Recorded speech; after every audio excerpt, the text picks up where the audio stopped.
আরে এটা তো আমার বউ। আরে এখানে কি করে ফোন দিত? বল্টুর মা কোথায়?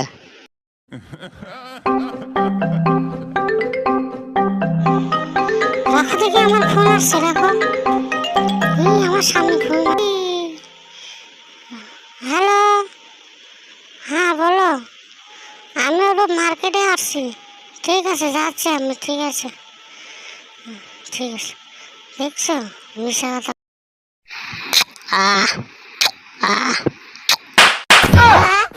শালি তুই বলে মার্কেটে গেছিস? মার্কেটে শালি মিশা কথা করার জায়গা পাস না। আমার ভুল হয়েছে। যা শালি, এখান থেকে চলে যা। যা শালি, যাবি না? নাই তুই সরি করবো না, যা।